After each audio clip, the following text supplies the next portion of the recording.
ಇವ್ರೇನ್ ಅಂದ್ಕೊಂಡಿದ್ದಾರೆ, mostly ಇವರು ಬೇರೆ ಬೇರೆ ತರನಾದ ವಕೀಲರನ್ನ ಈವರೆಗೆ ನೋಡಿದ್ದಾರೆ ಅನ್ಸುತ್ತೆ. ಈ ಗುಂಪಿನ ವಕೀಲರನ್ನ ನೋಡಿಲ್ಲ. ಈ ವಕೀಲರು ಚಳಿ ಬಿಡಿಸ್ತಾರೆ ಇವಾಗ ಇವ್ರಿಗೆ.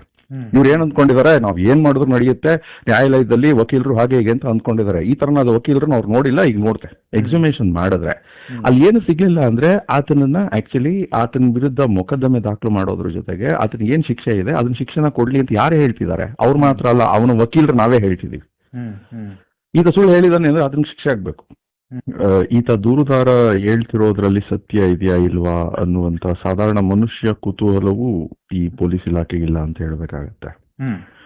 ಅವರು ಯಾವ ಕಾನೂನನ್ನ ಮುಂದಿಟ್ಕೊಂಡು ಮಾತನಾಡ್ತಿದಾರೆ ಗೊತ್ತಿಲ್ಲ. ಆಗ ಪೊಲೀಸ್ನವ್ರು ಮಾಡ್ಬೇಕಾಗಿರುವಂತ ಮೊದಲನೇ ಪ್ರಾಥಮಿಕ ಕರ್ತವ್ಯ ಹೊರಗೆ ತೆಗೆಯುವಂಥದ್ದು, ವಿಟ್ನೆಸ್ ಎದುರುಗಡೆ ಹೊರಗೆ ತೆಗೆಯುವಂಥದ್ದು.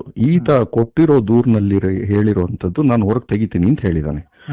ಆತ ದೂರು ಕೊಟ್ಟಿದ್ದು 3ನೇ ತಾರೀಕು, FIR ದಾಖಲಾಗಿದ್ದು 4ನೇ ತಾರೀಕು. ಇವ್ರೇನ್ ಕತ್ತೆ ಕಾಯ್ತಾ ಇದಾರ ಪೊಲೀಸ್ನವರು. ಅಂಡ್ ಪೊಲೀಸ್ನವ್ರ ವಿಚಾರವಾಗಿ ಈ ರೀತಿ ಮಾತನಾಡುವಂತದ್ದಕ್ಕೆ ನನಗೆ ಫಸ್ಟ್ ಆಫ್ ಆಲ್ ಅವ್ರಿಗಿಂತ ಜ್ಞಾನ ಜಾಸ್ತಿ ಇದೆ. Indian penal code, criminal procedure code ಸಂಬಂಧಪಟ್ಟಾಗಿ ಕುಣಿಸಿ ಅವ್ರನ್ನ ಫೇಸ್ ಟು ಫೇಸ್, ಅವ್ರಿಗೆಷ್ಟು ಮಾಹಿತಿ ಜ್ಞಾನ ಇದೆ, ನನಗೆ ಎಷ್ಟು ಮಾಹಿತಿ ಜ್ಞಾನ ಇದೆ ಅಂತ ನಾನು ಹೇಳ್ತೀನಿ. ಒಬ್ಬ ವ್ಯಕ್ತಿ ಸರ್ವಿಸ್ ಇಂದ ಡಿಸ್ಮಿಸ್ ಆಗ್ಲಿಕ್ಕೆ ಲಾಯಕಾದಂತ ಕೆಲಸವನ್ನ ಮಾಡ್ತಿದ್ದಾರೆ ಅಲ್ಲಿ. ಧರ್ಮಸ್ಥಳ ಕೇಸ್ಗೆ ಸಂಬಂಧಪಟ್ಟ ಹಾಗೆ ಊಹಾಪೋಹ ಮತ್ತೊಂದು ಮಗದೊಂದು ಬೇಡ. ನಾವು ಕಾನೂನು ಚೌಕಟ್ಟಿನಲ್ಲಿ ಅಥವಾ ಕಾನೂನು ರೀತಿಯಲ್ಲಿಯೇ ಚರ್ಚೆ ಮಾಡ್ತಾ ಹೋಗೋಣ.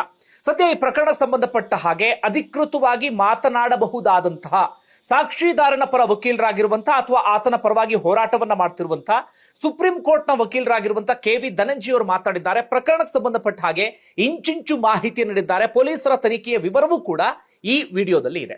ಒಂದು 30 ನಿಮಿಷ ನಿಮ್ಮ ಸಮಯವನ್ನ ಮೀಸಲಿಟ್ಟು ಸಂಪೂರ್ಣ ವಿಡಿಯೋವನ್ನ ಸಾಧ್ಯ ಆದರೆ ಗಮನಿಸಿ.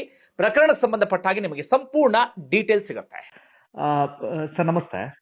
ನಮಸ್ತೆ ಸರ್. ಸರ್ ನಾನು ಬೇರೆ ಎಲ್ಲ ಟೆಕ್ನಿಕಲ್ ವಿಚಾರಕ್ಕೆ ಆಮೇಲೆ ಬರ್ತೀನಿ ಸರ್. ನನ್ನ ಮೊದಲ ಒಂದು ಕುತೂಹಲದ ಪ್ರಶ್ನೆ ಇರೋದಂದ್ರೆ, ಈಗ ಸಾಕಷ್ಟು ದಿನಗಳಿಂದ ಆರೋಪ ಕೇಳಿ ಬರ್ತಾ ಇದೆ, ಸಾಕಷ್ಟು ಚರ್ಚೆ ಎಲ್ಲವೂ ಕೂಡ ಆಗ್ತಾ ಇದೆ.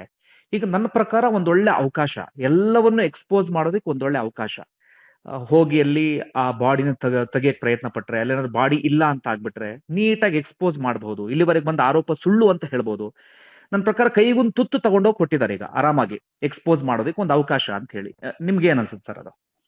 ವೆಲ್, ಈತ ದೂರುದಾರ ಹೇಳ್ತಿರೋದ್ರಲ್ಲಿ ಸತ್ಯ ಇದೆಯಾ ಇಲ್ವಾ ಅನ್ನುವಂತ ಸಾಧಾರಣ ಮನುಷ್ಯ ಕುತೂಹಲವು ಈ ಪೊಲೀಸ್ ಇಲಾಖೆಗಿಲ್ಲ ಅಂತ ಹೇಳ್ಬೇಕಾಗತ್ತೆ. ಅವರು ಯಾವ ಕಾನೂನನ್ನ ಮುಂದಿಟ್ಕೊಂಡು ಮಾತನಾಡ್ತಿದಾರೆ ಗೊತ್ತಿಲ್ಲ. ಅಲ್ಲಿನ PSI ಅವರ ವಯಸ್ಸು 30ಕ್ಕಿಂತ ಕಡಿಮೆ ಇದೆ. ಅವ್ರಿಗೆ ರೇಪ್ ಎಷ್ಟು ಕೇಸ್ಗಳ ಎಕ್ಸ್ಪೀರಿಯನ್ಸ್ ಇದೆ, ರೇಪ್ ಟ್ರಯಲ್ಗಳಲ್ಲಿ, ಮರ್ಡರ್ ಟ್ರಯಲ್, ಎಕ್ಸ್ಯೂಮೇಷನ್ಗೆ ಸಂಬಂಧಪಟ್ಟ ಎಷ್ಟು ವರ್ಷಗಳ ಅನುಭವ ಇದೆ ಅನ್ನುವಂಥದ್ದು ಪ್ರಸ್ತುತವಾಗಿ